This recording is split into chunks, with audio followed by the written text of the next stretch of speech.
أعوذ بالله من الشيطان الرجيم. بسم الله الرحمن الرحيم. السلام عليكم ورحمة الله وبركاته.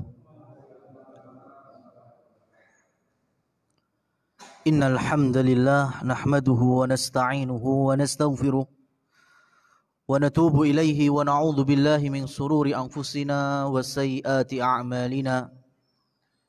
من يهده الله فلا مضل له ومن يضلل فلن تجد له وليا مرشدا.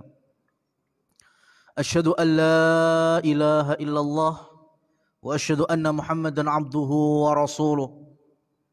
اللهم صل وسلم على نبينا محمد. أما بعد.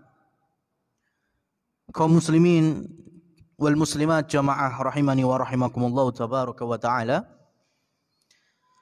Alhamdulillahi rabbil alamin. Pada kesempatan kali ini Allah subhanahu wa ta'ala memberikan kesempatan kita untuk berjumpa di dalam majlis ilmu, lebih khususnya yaitu disiplin ilmu sirah Nabi Muhammad sallallahu alaihi wa alihi wasallam, di mana harapan kita selaku umatnya mengenal beliau supaya tumbuh cinta antara umat kepada nabinya, kepada rasulnya. Karena Nabi SAW di berbagai macam kesempatan, dalam puluhan bahkan ratusan hadisnya,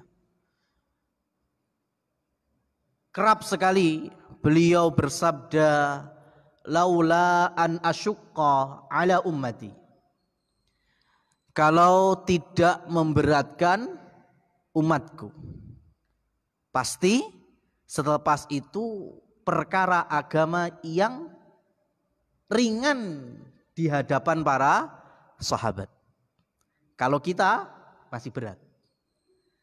Kira-kira ketika Rasul sallallahu alaihi wasallam bersabda, laula an asyukka ala ummati, kalau tidak memberatkan bagi umatku, umat Nabi yang dimaksud para sahabat atau kira-kira selepas itu? Kita ini, nggak usah jauh-jauh mas, ya kita ini.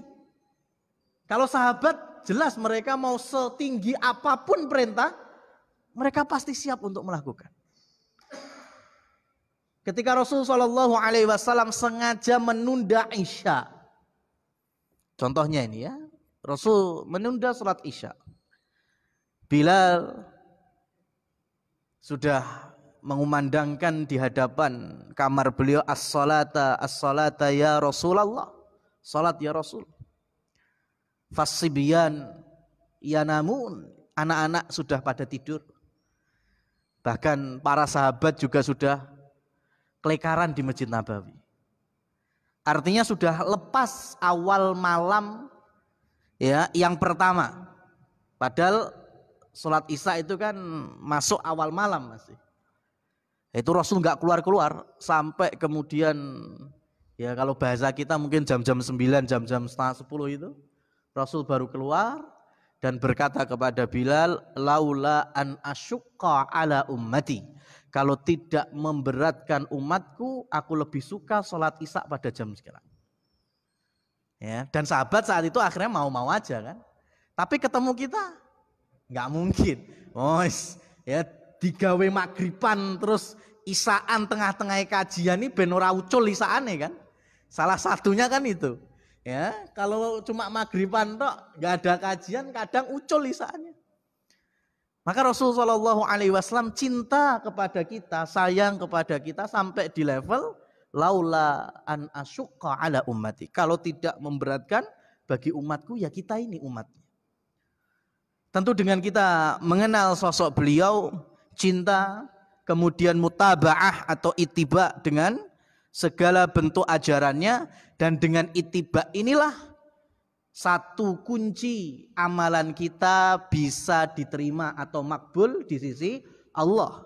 Setelah kemudian kita ramu dengan yang namanya keikhlasan. Jadilah dua dua pedoman, dua syarat diterimanya sebuah amal ibadah. Ma'asyiral muslimin wal muslimat rahimani wa rahimakumullah tabaraka wa ta'ala. Kita akan lanjutkan, barangkali pertemuan kali ini merupakan akhir dari pembicaraan kita mengenai Fathu Makkah atau penaklukan kota Mekah. Kemarin pasal yang keempat kita akhiri dengan bagaimana para wanita Quraisy yang berbondong-bondong masuk Islam dan berbaiat kepada Nabi kita Muhammad sallallahu alaihi wasallam. Maka sekarang kita masuk ke pasal yang kelima, keenam dan ketujuh. Di sini muallif berkata, "Tsumma amara ar-Rasul sallallahu alaihi wasallam Bilalan an yu'adzina ala dhahril Ka'bah. Wa hadha bad'u dhuhuril Islami ala dhahril Baitil Mu'azzami." Tsumma, kemudian Nabi SAW amara, memerintahkan seseorang, Bilal namanya, yang kita kenal dengan muadzin Nabi SAW. Bahkan sampai di kita, masyarakat Indonesia, menyebut Bilal itu nggak cuma nama, bahkan disandarkan profesi itu. Apa wae pokoknya urusan masjid Bilal, adzan Bilal, qomat Bilal. Antara adzan qomat enek selawatan disebutnya Bilal. Ya, taraweh, antar taraweh ada selawatan disebutnya Bilal. Wis kabeh pokoke Bilal. Ya. Ya betul, Bilal itu enggak cuma sekedar muadzin Rasul. Bahkan banyak sekali para sahabat, diantaranya seperti Al-Hafidh Ibnu Hajar Adz-Dzahabi menyebutkan Bilal itu ibarat bayangannya Rasul sallallahu alaihi wasallam. Gimana enggak bayangan? Ya, orang yang pertama kali pagi hari gugah Nabi siapa? Rasul. Ya, Bilal, gugah Rasul itu Bilal. Subuh, udah waktu subuh. Ya, kemudian setiap waktu sholat, yang paling tahu Nabi itu di mana? Bilal. Makanya kemudian Rasul sallallahu alaihi wasallam bersabda, al-muadzinu musta'man. Ya, muadzin itu orang yang betul-betul diberikan amanah. Berarti dia harus punya tanggung jawab.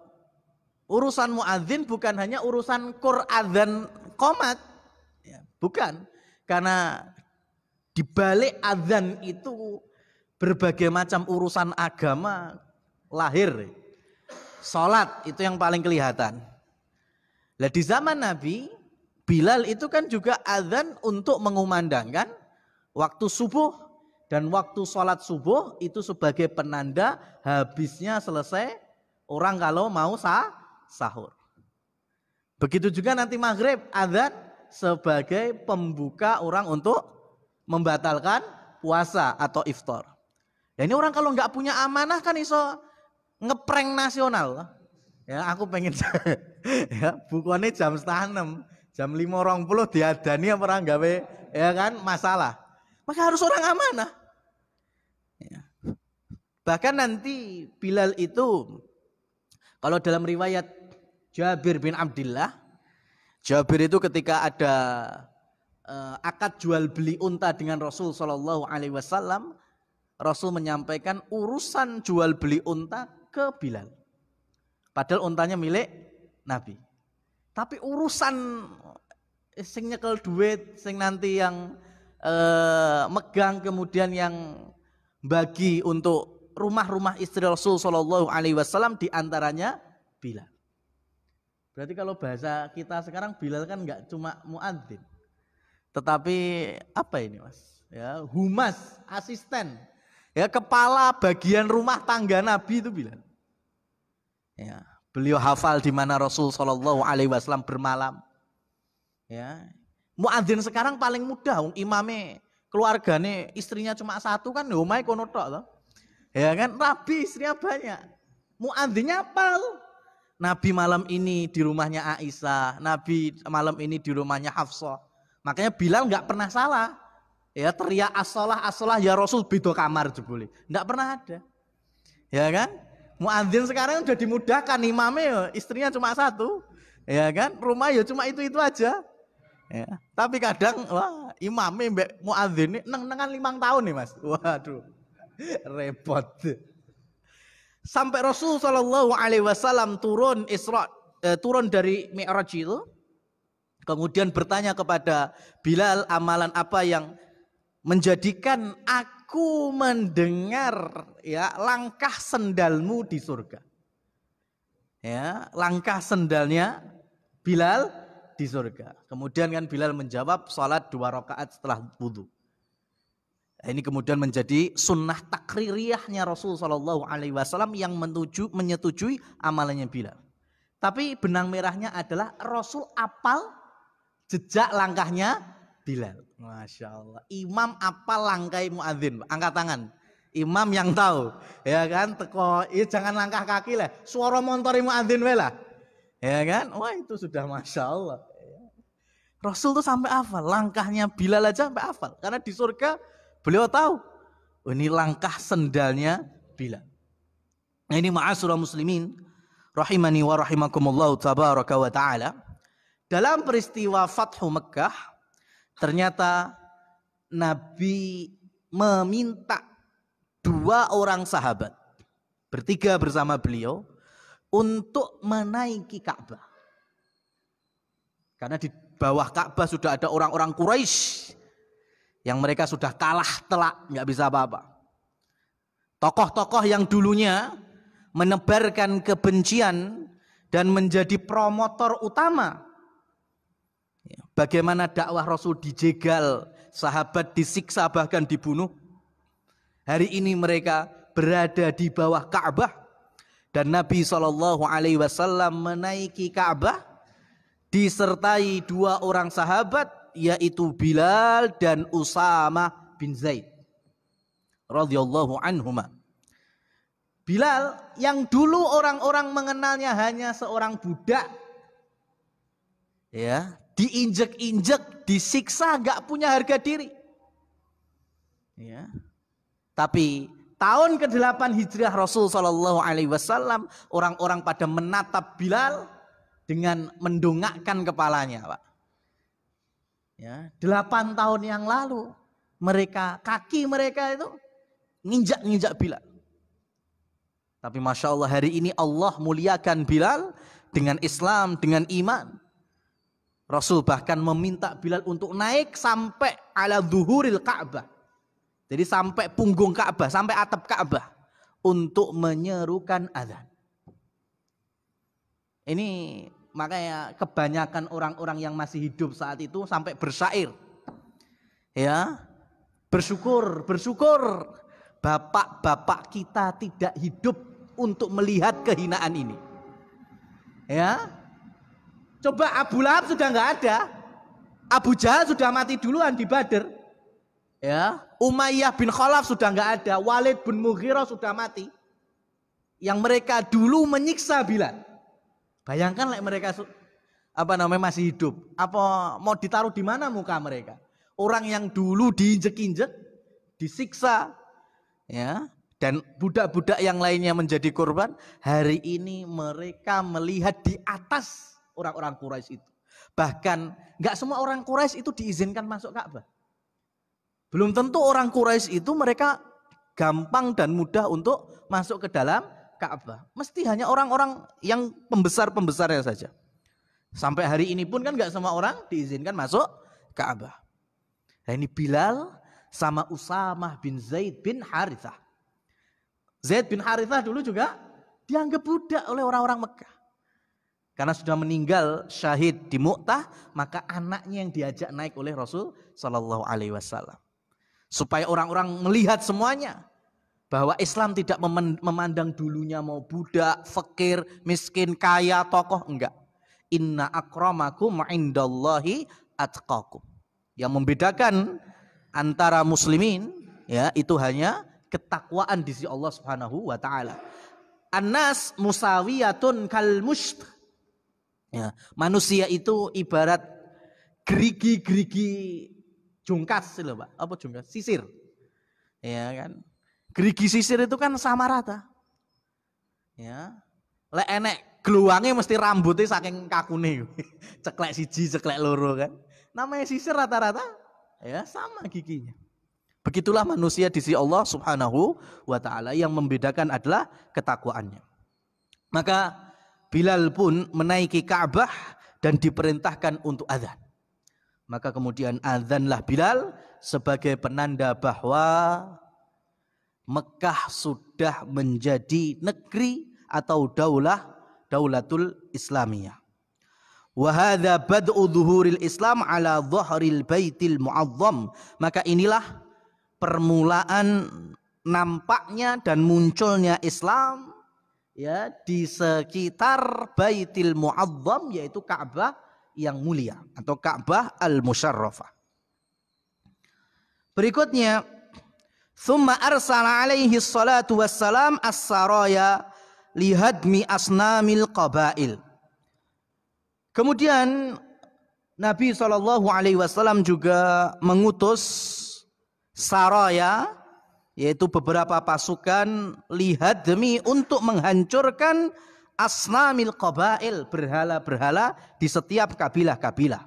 Fahudimatil Uzza waswa wa Manat. Ya, maka hancurlah atau dihancurkanlah Uzza, kemudian Suwa dan juga Manat. Bayangkan sekarang, kira-kira Suwa itu berhala yang di dalam Al-Quran disebutkan zaman siapa? Nabi Nuh. Zaman Nabi Nuh itu Suwa sudah ada. Ya, dan kemudian kalau bahasa kita ditatah-tatah itu, dibentuk, dipahat menjadi suatu berhala. Dan di zaman ketika Allah mengazab seluruh orang-orang kafir, ya, pada era Nabi Nuh alaihissalam, Suwa ini kentir. Ya, Suwa ini kintir. Dan nanti sampai Syam, dan kemudian orang-orang pun mengeluhkan lagi sampai kemudian dibawa ya sampai ke kota Mekah.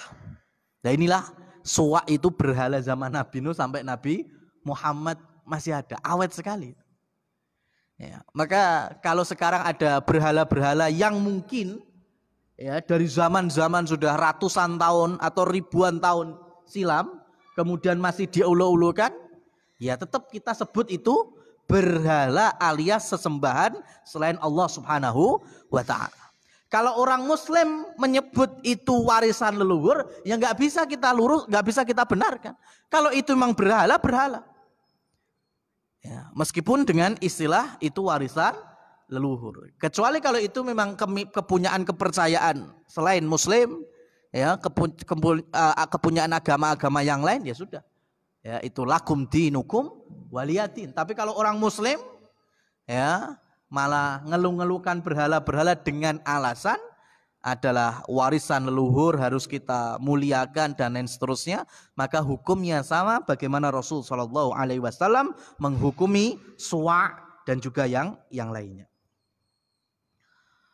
Wa kana alaihi salatu wassalam yaqsuru salata muddata iqamatihi bi Makkah. Dan Nabi Shallallahu Alaihi Wasallam mengqasar artinya salat yang jumlahnya 4 rakaat seperti hanya zuhur, asyar dan isya, beliau qasar menjadi 2 rakaat selama beliau tinggal di kota Mekah. Dan dalam beberapa riwayat ya, ada yang mengatakan Rasul 9 hari, 10 hari, 12 hari, 17 hari, 18 hari, 19 hari. Anggaplah mulai antara 2 pekan sampai 20 hari. Beliau Shallallahu Alaihi Wasallam mengqasar ya salat rubaiyah atau salat yang rakaatnya 4 hanya 2 rakaat. Ya. Ma'asyiral muslimin rahimani wa rahimakumullah tabaraka wa taala. Tidak disebutkan di dalam kitab ini, tetapi layak untuk kami sampaikan.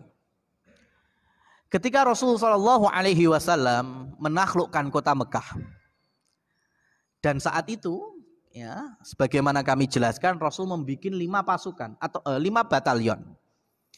Ya, ada yang dipimpin Khalid bin Walid yang paling panjang medannya. Kemudian ada yang Rasul Shallallahu Alaihi Wasallam sendiri pimpin. Ada yang Rasul meminta Zubair memimpin.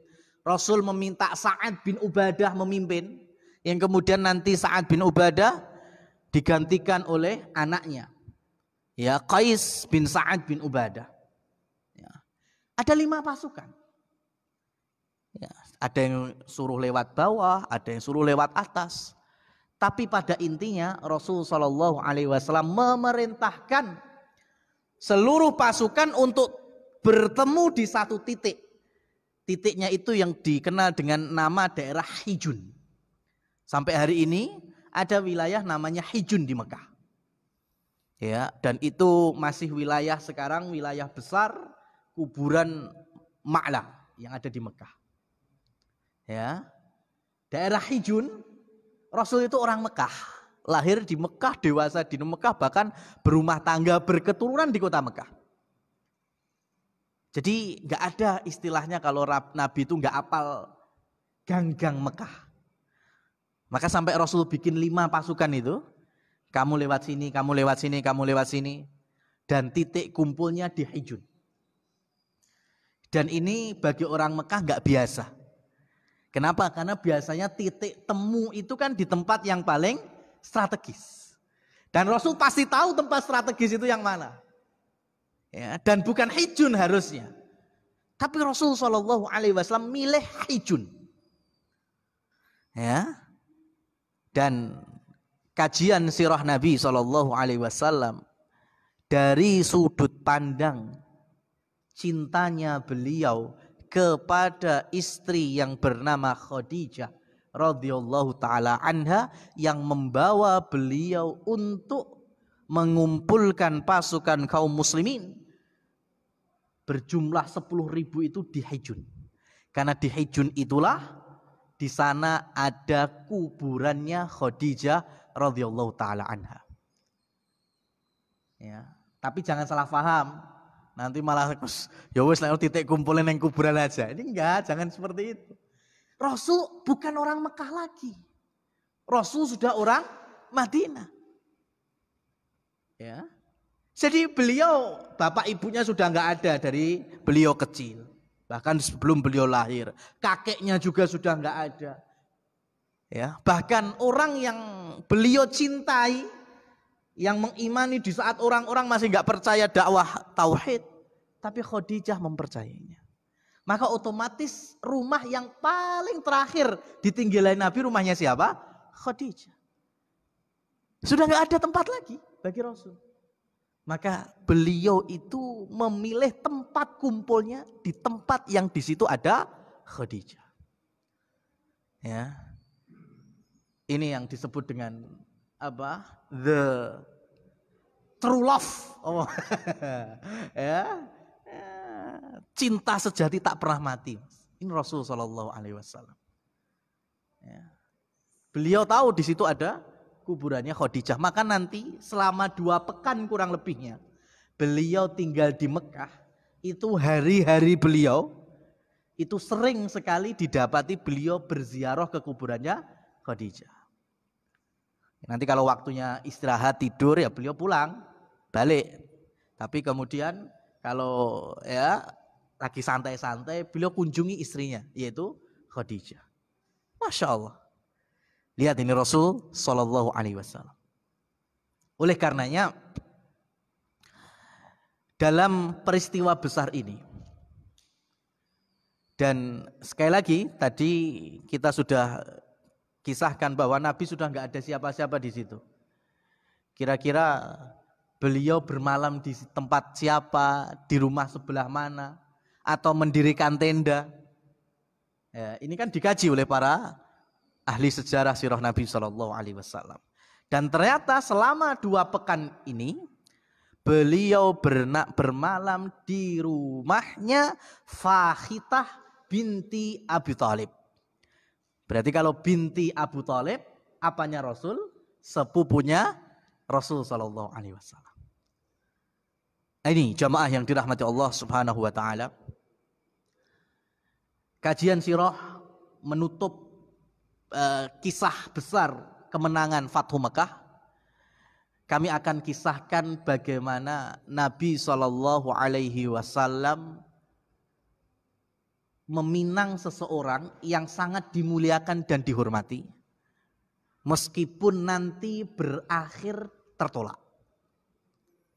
Ya, supaya kaum muslimin itu apa ya istilahnya itu nggak salah ketika menempatkan, ya nggak salah ketika menempatkan bahwa namanya mau nikah salah satu proses yang ngelamar ditolak itu biasa di zaman Nabi, biasa di zaman sahabat, biasa di zaman kita DC lah, itu masalahnya. Akhirnya wong podo wedi nglamar, ya kan? Padahal ya Allah pengen ibadah loh, ya kan? Ditolak kemudian dibully, ya itu masalahnya. Sekarang kurang soleh apa Nabi Muhammad? Nah, jangankan Nabi dulu, ya. Umar bin Khattab radhiyallahu taala anhu itu melamar putrinya Abu Bakar, ditolak loh. Abu Bakar itu punya putri namanya Ummu Kulsum, itu anak terakhirnya Abu Bakar. Tapi beda ibu dengan Aisyah. Ya. Beda ibu dengan Aisyah. Nah, itu ketika Ummu Kulsum binti Abi Bakar. Ketika Umar bin Khattab ya ngelamar Ummu Kulsum bilang saya nggak mau kalau dinikahi Umar bin Khattab. Dan biasa. Makanya kemudian Amr bin As tahu, Umar pengen nikah. Nyedai Abu Bakar, ternyata putrinya nolak. Maka Amr bin As manas-manasi Ali bin Abi Thalib. Ali bin Abi Thalib itu juga punya anak Ummu Kulsum.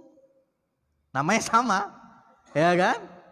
Kemudian Umar kayaknya mau nikah. Ya, saya tahu ngelamar Ummu Kulsum Abu Bakar nggak diterima. Gimana? Tertarik nggak pengen ngepek mantu Umar bin Khattab? Kata Ali bin Abi Thalib, ya sudah, panggil Ummu Kulsum. Ummu Kulsum dipanggil, nduk. Ummu Kulsum saat itu masih belasan tahun usianya. Nduk, bapak punya gamis, punya jubah. Ya, tolong antarkan ke Amirul Mukminin. Ya, saat itu di zaman Umar bin Khattab. Ya, tolong sampaikan ke Amirul Mukminin.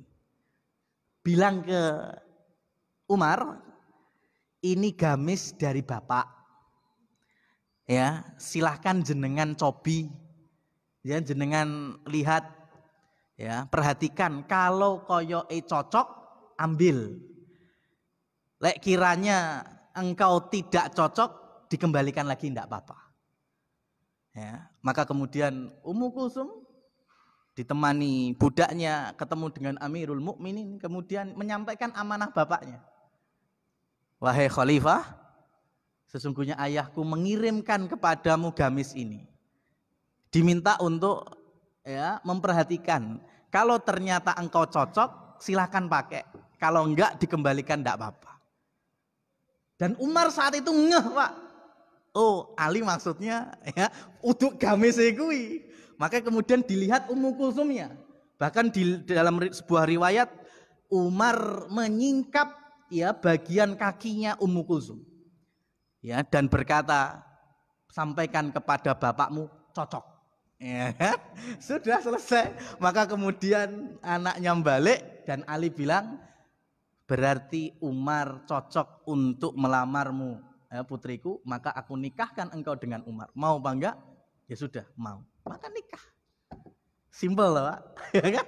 Umar ditolak putrinya Abu Bakar, biasa dapat putrinya Ali bin Abi Thalib. Ya. Maka istilah ta'aruf itu kan zaman sekarang. Zaman Nabi ada istilah ta'aruf? Enggak ada. Istilah sekarang ta'aruf malah dipelintir neng dindi kok.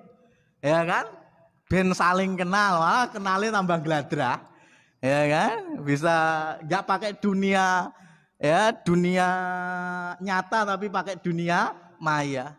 Zaman Nabi nggak ada ta'aruf, kenapa? Karena mereka saling tahu, orang tua saling tahu. Ya. yang nantinya akan menjadi saling besanan itu podo mudeng. Dan mereka di level anak-anak yang sangat percaya sama orang tuanya. Maka ketika orang tuanya bilang, nak tak jodoh nih kamu mbek kae, gimana jadinya? Jadi, selesai. Tapi semenjak ada sinetron Siti Nurbaya, maka muncullah subhat, ya, anak-anak generasi, ya, generasi saya malah ya, generasi saya ke atas itu sudah nggak perlu orang tua jodohkan kayak zaman Siti Nurbaya. Salafus soleh itu malah menjodohkan anaknya, saling menjodohkan, biasa. Ya bangga? Iya, sama salafus soleh itu saling menjodohkan biasa. Coba sekarang Rasul Shallallahu Alaihi Wasallam punya 4 sahabat, ring 1, Abu Bakar, Umar, Utsman, Ali. 2-nya jadi mertua, ya kan? Abu Bakar Rasul menikahi siapa? Aisyah. Umar Rasul menikahi Hafsah. Ya. 2-nya menantu. Rasul menikahkan Ruqayyah dan Ummu Kulsum dengan Utsman. Rasul menikahkan Fatimah dengan Ali. Kelutekannya kan gitu. Lah ini kan berapa ini kumpulan segini, ya Allah. Ya kan, insya Allah punya keturunan sekarang gotak gaduk. Selesai. Ya muncul generasi muda. Masya Allah. Ya. Diawali dengan itu dan hadisnya apa? Idza khataba ahadukum almar'ata. Ya. Jika di antara kalian khataba, mengkhitbah berarti melamar. Ini hadisnya kan, jika di antara kalian melamar, maka fangdur, maka boleh untuk melihat ya calon mempelai perempuannya itu supaya lebih apa istilahnya mengarahkan ke dalam jenjang akad nikahnya. Berarti urutannya Rasul gimana? Jika di antara kalian melamar, maka di saat melamar itu kan belum akad, ya kan? Laki-laki apa istilahnya Pak? Nembung ya kepada wali dari seperempuan, saya mau ada kerentek nikah dengan putri Anda. Maka kemudian muncul Rasul Shallallahu Alaihi Wasallam mengarahkan, maka lihatlah, fangdur ilaiha, lihatlah, maka dengan istilah nazar, ya, supaya kerentek lagi. Oh cocok, sudah nikah. Enggak, ya sudah selesai. Nah hari ini kan gak tepat. Ya, ada ta'aruf, oke lah, namanya belum kenal dulu dengan walinya kan nggak masalah. Kemudian nazar, ya, kemudian ganti lamar, ya, jadi nikah. Nggak jadi, ya kadang dibully itu tadi. Kasihan, ya kan? Zaman Rasul nggak seperti itu, khitbah sekalian nazar. Ya, dan kalau ditolak biasa, ya, biasa, nggak ada aibnya. Emang orang kalau ngelamar ditolak jadi aib itu semenjak kapan? Ya kan? Makanya ketika Rasul Shallallahu Alaihi Wasallam itu ada yang tidak dimiliki oleh kita. Rasulullah itu boleh nikah dengan akad hibah. Dengan akad hibah. Jadi kalau ada perempuan datang, ya Rasulullah, ahibulak. Wahai Nabi, aku hadiahkan diriku untukmu. Ini kalek jawabannya Rasul. Rasul iyo jadi istri Nabi. Tanpa wali, tanpa mahar. Sekali lagi, ini kekhususan Nabi. Jangan diperlebar. Ini kekhususan Nabi. Nabi itu sah nikah dengan akad hibah. Ya, jadi ada perempuan datang, Rasul, saya menawarkan diri untuk engkau nikahi, atau aku menghadiahkan diriku untukmu. Itulah Rasul bilang, iya, dadi sudah Ummul Mukminin, ibu kita. Tapi kan Rasul wa ma yantiqu anil hawa in huwa illa wahyu yuha. Nabi itu kan enggak asal hawa nafsu. Ya, beliau terkadang nunggu wahyu. Maka kalau dalam salah satu riwayat ini yang kami sebutkan tadi ini, Rasul diam. Ya, Rasul diam. Maka perempuan ini mulai bimbang ya. Waduh, Rasul lek jebule nolak kan ya jatuh. Ya, kene wis pede nawarke diri, jebule Rasul enggak Gak mau, gak kerso. Maka kemudian ada seorang sahabat yang tahu dan langsung berkata, ya Rasulullah, kalau engkau kurang berkenan, maka berikanlah kepadaku. Aku mau menikahinya. Nah, itu Pak. Makanya perempuannya ini gak sido jatuh kemuliaannya. Karena langsung ada sahabat Nabi yang siap menikahinya. Maka Rasul bertanya, engkau nikahi dengan apa? Ya, kenapa? Karena kalau Rasul bilang ya nggak perlu mahar Rasul, ya nggak perlu wali. Tapi kalau orang ini maka butuh mahar kalau mau nikah. Maka Rasul tanya, engkau nikahi perempuan ini dengan apa? Maka sahabat ini menjawab, izari, dengan izar. Izar itu kalau kita belajar bahasa Arab itu kan sarung, Pak. Ya, padahal di masa Rasul itu izar itu nggak cuma sarung. Jadi kain sing nggak berjahit itu sebutnya izar. Lek coro kene iki kok jarik, Mas. Ya, jarik itu izar bahasa Arabnya. Jadi karek diblebet-blebet nih, yang penting nutup aurat. Lah ini sahabat termasuk ahli sufah. Ahli sufah itu miskin-miskin, makanya tahu peristiwa ini. Karena mereka tinggal di Masjid Nabawi. Ketika ada perempuan yang menghibahkan dirinya bagi Rasul, ya sahabat ini tahu, oh Rasul diem, Rasul berarti nggak mau ini. Maka saya siap membela kehormatan wanita muslimat ini supaya tidak jatuh, wis aku wis nikahi. Maka Rasul bertanya, kamu nikahi dengan apa? Izari. Dengan selendangku ini yang untuk nutup aurat. Maka Rasul bertanya lagi, lah lek maharmu kuwi lha kowe nggo apa? Saya bagi separuh-separuh ya Rasul. Separuh untukku, separuh untuk istriku. Enggak bisa. Lek musim dingin terus piye? Ya kan? Enggak bisa, enggak cukup untuk menutup auratmu. Ya, maka carilah apa yang ada di tempat tidurmu sekarang. Balik dulu ke tempat tidurnya, nyari, lapor ke Rasul, enggak ada apa-apa ya Rasul. Ya Allah, iltamisu walau khotaman min hadid. Carilah meskipun itu mungkin cincin dari besi. Cincin dari besi itu kan wis gak ono regane belas loh, Pak. Ya, emas enggak, perak enggak, perunggu enggak, besi. Ya Allah. Ini kalau saya jelaskan ali-ali selang kompor gas. Iya kan? Bentuknya kayak ali-ali itu. Kayak cincin, ya. Ya, walau khotaman min. Coba sekarang antum berani nikahin anak orang marah gitu. Sampai Rasul minta iltamisu walau khotaman min hadid. Dan ternyata sahabat ini enggak punya. Ya Allah. Lah terus, ya, engkau punya apa dari Al-Quran? Saya punya sebagian dari Al-Quran. Artinya sahabat ini apal beberapa surat dari Al-Quran. Dan suratnya ini surat pendek-pendek. Maka kemudian Rasulullah SAW bersabda, uzawwijuka biha bima ma'aka minal Quran. Ya sudah kalau gitu aku nikahkan engkau dengan dirinya, muslimat tadi, dengan apa yang kamu punya dari hafalanmu Al-Quran. Ini hadis ada dalam Bukhari, ada di dalam Muslim.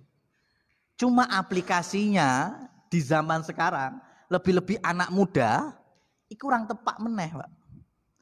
Ya, generasi sekarang berapa kali saya hadir nikahan, ada saudara-saudara kita nikah, maharnya apa? Al-Waqiah. Habis itu moco Al-Waqiah. Maharnya apa? Ar-Rahman. Habis itu apalan Ar-Rahman. Ngarep mudin. Ngarep KUA. Habis selesai, bar, sudah gitu dok. Loh, ada dalilnya. Dalilnya apa? Sahabat menikah dengan apalan Quran. Masalahnya bukan kurapalan apa maca Quran. Artinya Rasul SAW memerintahkan, kamu punya apalan, kamu punya Al-Quran, ajari istrimu. Berarti kalau ajari ini ada apa? Ada skill, ada servis, ada jasa. Dia punya ilmu, dia ajarkan ke istrinya. Biasanya yang namanya jasa bisa diuangkan apa enggak? Bisa. Saya punya skill ngajar, saya ngajar akhirnya. Saya dapat upah dari ngajar, boleh? Boleh. Makanya kenapa skill itu boleh dijadikan mahar. Orang soleh di negeri Madian punya putri, dinikahkan sama Nabi Musa. Maharnya apa? Nabi Musa jadi pegawainya 10 tahun, Pak. Ngurusi wedhus-wedhus. Ya kan? Itu apa artinya? Skill. Jadi upahnya itu dijadikan sebagai mahar. Maka jenengan nanti ketemu laki-laki, kemudian bertanya, engkau akan nikahi apa putrimu? Nyantai Pak, usemudan. Talang-talang sing bocor, bar.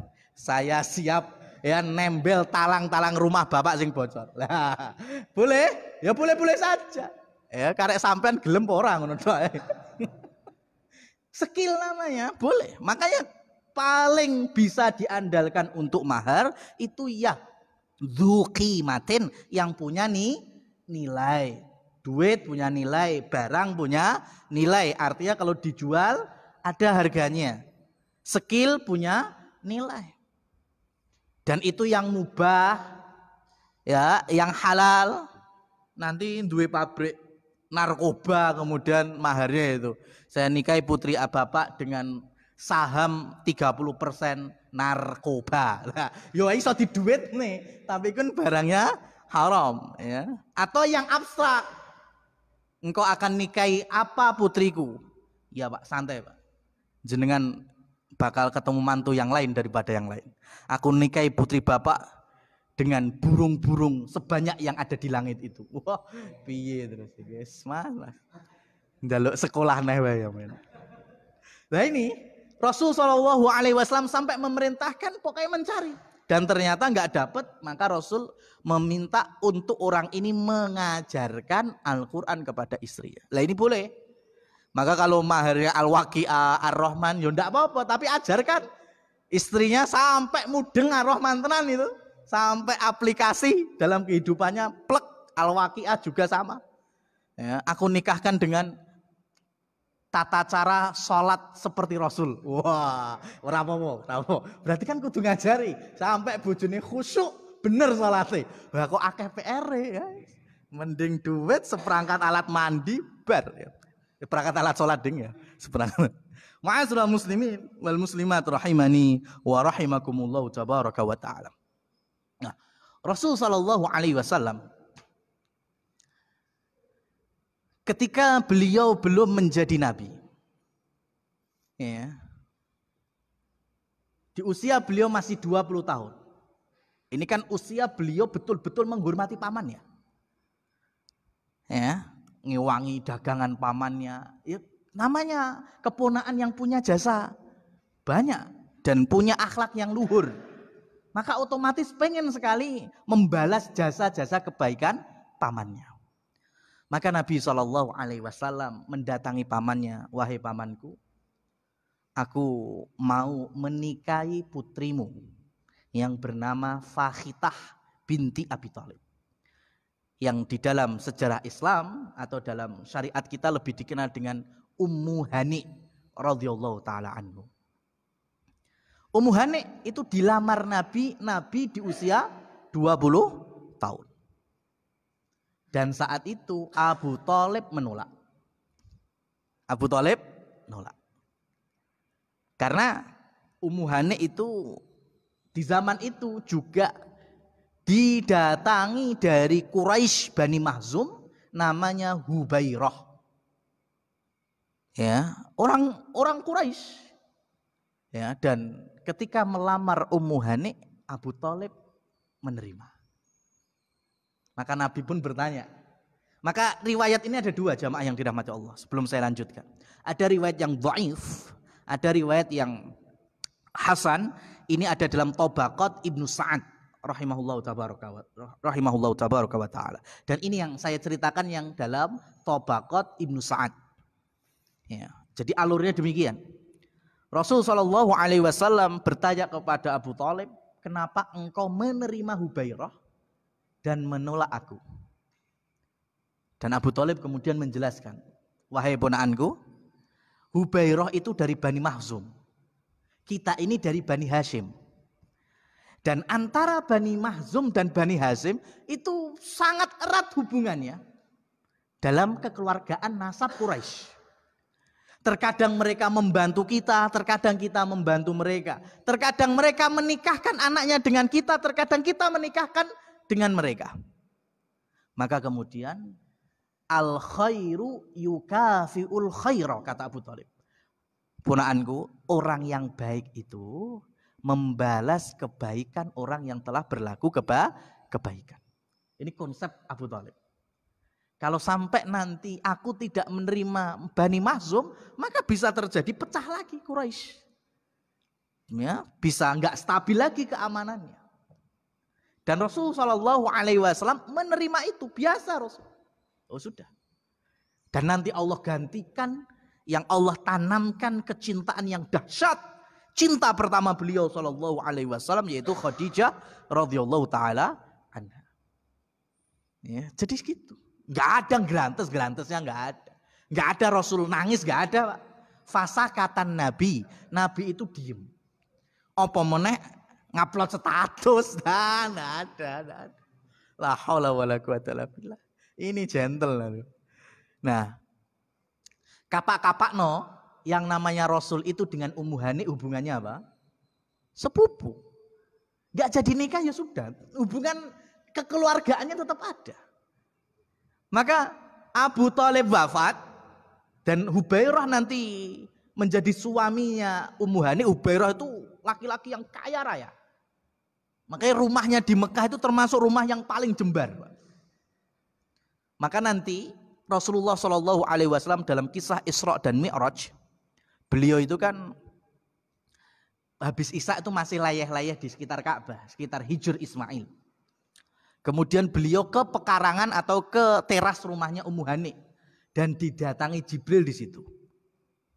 Jadi Rasul Shallallahu Alaihi Wasallam itu memulai Isra-nya, diangkatnya untuk berangkat ke Palestina itu dari rumahnya Ummu Hani. Dan nanti Jibril alaihissalam mengembalikan Nabi setelah turun dari langit ke Mekah ke siapa? Ya ke rumahnya Ummu Hani. Loh kok nggak ke rumahnya Khadijah? Khadijah sudah wafat. Peristiwa Isra Mi'raj itu kan Allah Subhanahu wa taala sedang menghibur Nabi karena kehilangan Abu Thalib, kehilangan Khadijah. Nah, maka Rasul itu dari teras rumahnya Ummu Hani. Maka ketika datang pertama kali selepas Mi'raj, yang diceritakan pertama adalah Ummu Hani. Jadi aku mengalami gini, total itu diceritakan. Ya, dan Ummu Hani bilang jangan ceritakan ke orang lain karena tidak ada seorang pun yang mempercayaimu. Dan Nabi Shallallahu Alaihi Wasallam mendakwai Ummu Hani saat itu dan Ummu Hani masih belum menerima Islam. Ya, tapi Ummu Hani termasuk golongan yaitu orang-orang yang tidak masuk Islam tapi tidak memusuhi dakwah Nabi Shallallahu Alaihi Wasallam. Ya.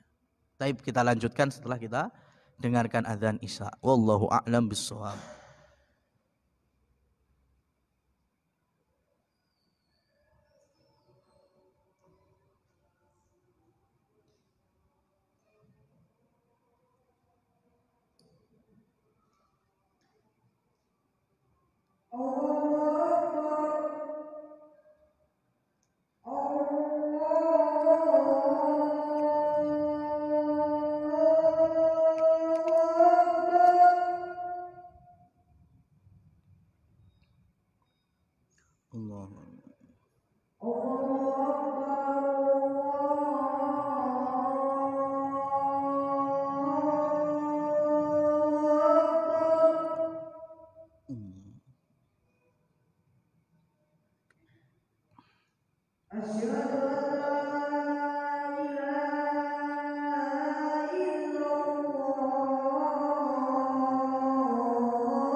Barakallahu fikum.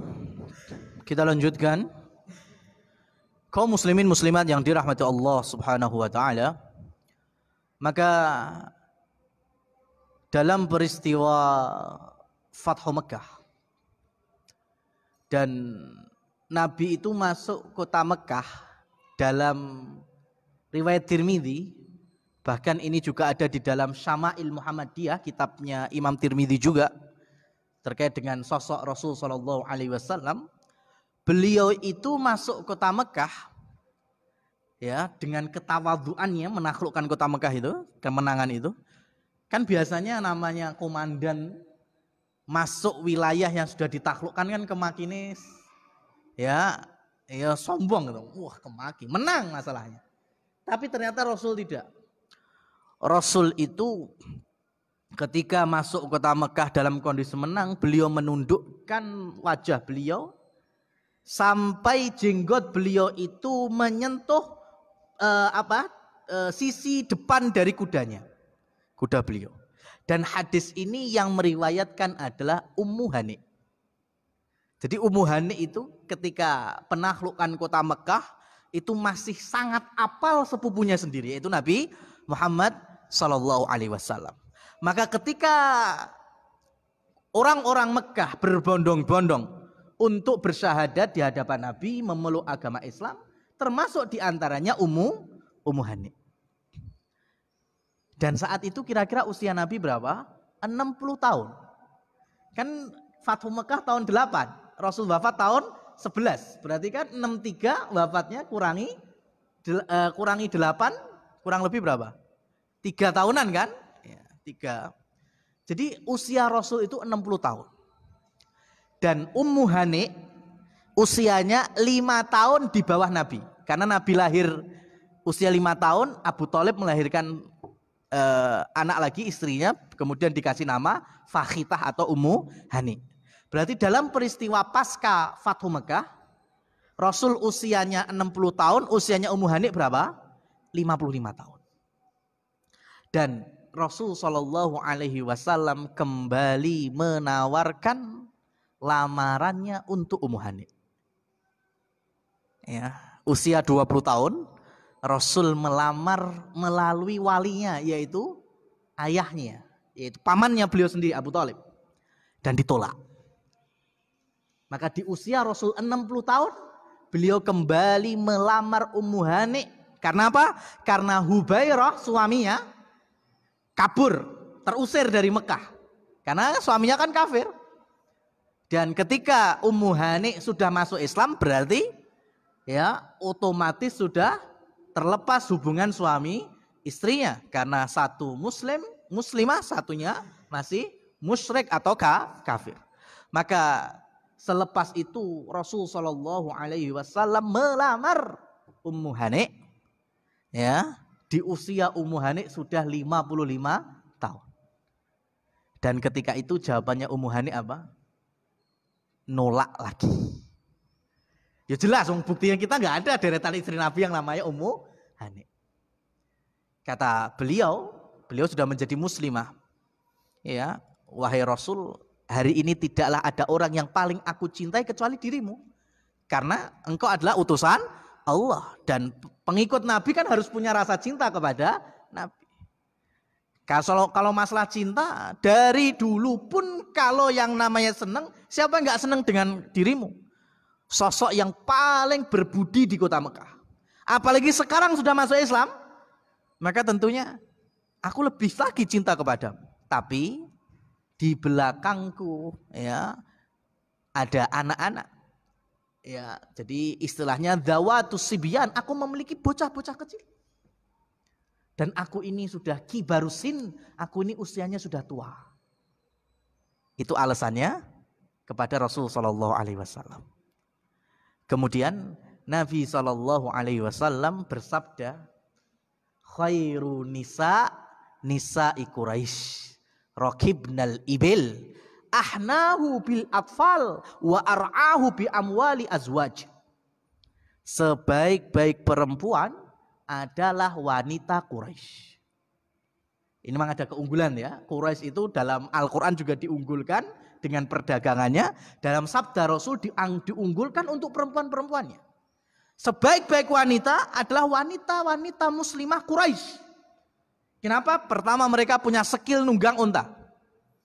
Karena nggak enak wong wedok Jawa iso nunggang unta kan gak ono, jelas itu ya. Orang-orang Quraisy itu perempuannya penunggang unta. Ya, bisa nunggang unta. Wa ahnahu bil atfal, perempuan Quraisy itu perempuan-perempuan yang sangat lembut, sangat bisa ngomong anak-anak kecil. Wa ar'ah, dan orang yang paling amanah memegang harta suami. Ya, ini Rasul bukan saya yang bilang, karena saya nggak punya pengalaman. Ya, garwa kula wong Quraisy mboten, ya kan? Gak iso cerita, Mas, ya kan? Tapi kan jelas ini hadis. Kita mempercayai karena ini ucapan Rasul sallallahu alaihi wasallam. Lihat alasan ini, ya, alasan yang dibawa oleh Ummu Hani itu alasan yang sama persis ketika Ummu Salamah dilamar Nabi. Ketika Abu Salamah wafat, setelah itu masa iddah selesai, Rasul sallallahu alaihi wasallam melamar Ummu Salamah. Dan Ummu Salamah menjawab, wahai Rasul, aku ini perempuan yang banyak anak dan aku usianya sudah gak muda lagi. Dan aku takut ketika aku menjadi istrimu, satu sisi aku fokus ke anak-anakku, engkau terabaikan. Aku fokus kepada engkau, anak-anakku terabaikan. Rasul kemudian bersabda, masalah janda dan usiamu, istri-istriku yang lain juga janda. Masalah engkau punya anak-anak banyak, maka anakmu ya di sisiku sama dengan anakku. Akhirnya tetap nikah. Tapi Ummu Hani alasannya persis. Ya, alasannya sama ya. Ini bahasa penolakan secara halusnya kan gitu. Aku ini orang yang sudah bukan usia muda lagi, banyak anak, nanti kalau fokus ke salah satu, ya fokus ke anak-anak, Rasul terabaikan, fokus ke Rasul, anak-anak yang terabaikan. Tapi untuk Ummu Hani, Rasul sallallahu alaihi wasallam bersabda, sebaik-baik perempuan Quraisy. Mereka mampu menunggangi unta, mereka sangat sayang kepada anak-anaknya, dan mereka sangat amanah menjaga harta suami. Maka kalau boleh dibilang, ya Rasul itu ditolak saja 2 kali, Mas. Yang satu oleh bapaknya, yang satu langsung oleh Ummu Hani. Tapi tidak menurunkan kemuliaan Rasul dan juga kemuliaan Ummu Hani. Kalau pernah dengar atau baca hadis, mandinya Rasul bersama salah satu istrinya, Maimunah, ya, dengan satu gayung itu hadis yang meriwayatkan siapa? Ummu Hani. Aneh kan? Nah, itulah dalam Islam ya nggak baper-baperan, Mas. Ya kan? Ditolak baper. Terus mbek wong tuane ora kenal neh, awalnya kajian bareng. Jotaan, enggak seperti itu. Ya. biasa. Ya, maka memang terkadang kita ini luput. Ulama kita ada yang namanya Imam Ibnul Qayyim Al-Jauziyah, ulama dari bagian timur, wilayah timur. Punya buku yang namanya Raudhatul Muhibbin wa Nushhatul Mustaqin, taman bagi orang-orang jatuh cinta. Dan tempat rekreasi bagi orang yang dimabuk rindu. Ya deh, judulnya aja wis untuk siapa? Yang sing lagi sekonyong-konyong kotor itu kan? Iya. Imam Ibnul Qayyim itu artinya gini, ya muslimin muslimat, lek awakmu cen lagi jatuh cinta itu manusiawi, fitrah. Ya, maka waconen bukuku. Ojo malah update status. Nah, akhirnya kayak sekarang, lupa bukunya Ibnul Qayyim dilupakan, akhirnya pakainya gadget terus. Ya kan? Hari pertama ya ikan wong rodok mesem gitu Mas, sing kuning-kuning kae. Engko telung dinone mulai enek ya senyume rodok untune ketok. Kok sesuk eneh mulai love sing warna biru. Ya, kan enek tuh itu. Kemudian besoknya lagi love yang berwarna pink, merah, engko deretan. Ketemu sesasi ada masalah, tek langsung PLN-nya muncul, ya kan? Lambang petir kae, ya kan? Ini ada kan? Mulai tes, neh minggu ngarep petirnya loro, ternyata gagal hubungannya, putus tengah jalan, mulai mewek, mulai awal sampai akhir mewek terus. Iki opo? Muslimin kok koyo ngene gitu. Ya gerantesan. Masya Allah, la haula wala quwata illa billah. Imam Ibnul Qayyim dari timur sudah muncul buku ulamanya. Dari bagian barat Ibnu Hazm rahimahullah. Ya, punya Tauqul Hamamah, kalung untaian merpati. Wah, itu isinya juga cinta-cintaan, Mas. Ya, isinya cinta-cinta, cinta belajarnya Romeo Juliet. Ya kan? Kita ini punya ulama yang bahas.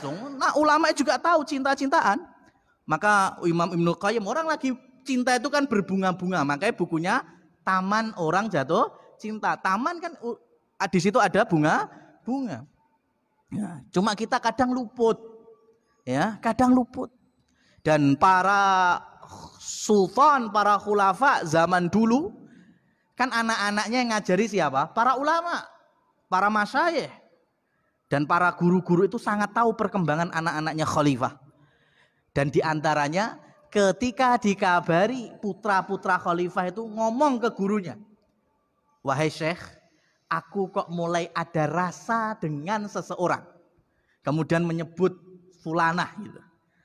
Itu dilaporkan ke bapaknya itu senengnya Masya Allah. Ya, bapaknya senengnya Masya Allah. Itu kadang ngasih dinar, dirham, ngasih apa saja ke gurunya. Alasannya ini kata Imam Ibnul Qayyim dalam bukunya, karena para khalifah itu ketika mendengar anak-anaknya mulai ada rasa jatuh cinta, maka mereka pasti pertama punya adab di dalam tutur kata. Orang lagi jatuh cinta lagi, ya kan, tutur katanya beda Mas. Wes puitis. Makanya moco apa wae, apik iki, kuwi gawe status. Wah, gitu ya orang jatuh cinta kayak gitu. Imam Ibnul Qayyim meroh Mas. Jangankan kita juga, Imam Ibnul Qayyim tahu.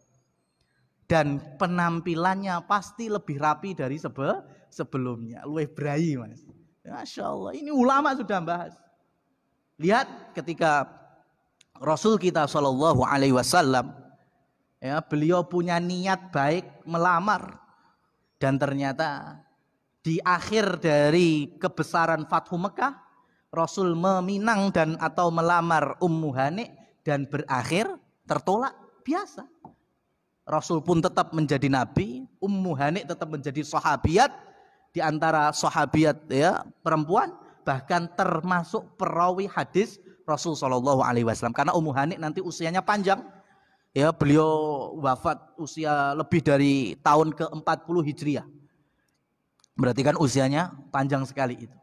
Dan ternyata dalam kamus Islam, ya, ketika perkara itu untuk ibadah dipermudah, maka insya Allah Allah berikan solusi demi solusi. Tapi kalau perkara itu ibadah tapi dipersusah, seperti pernikahan dipersusah, lamaran dipersulit, ya, mahar dipersulit dan seterusnya, maka pasti akan muncul kemungkaran-kemungkaran seperti halnya perzinahan, seperti halnya pergaulan bebas dan lain seterusnya. Dan semoga Allah Subhanahu wa taala menjaga kita dari segala bentuk kezaliman dan dosa-dosa. Allahumma amin. Fa subhanakallahumma wa bihamdik asyhadu an la ilaha illa anta astaghfiruka wa atubu ilaik. Wa akhiru da'wana anil hamdulillahi rabbil alamin. Wassalamualaikum warahmatullahi wabarakatuh.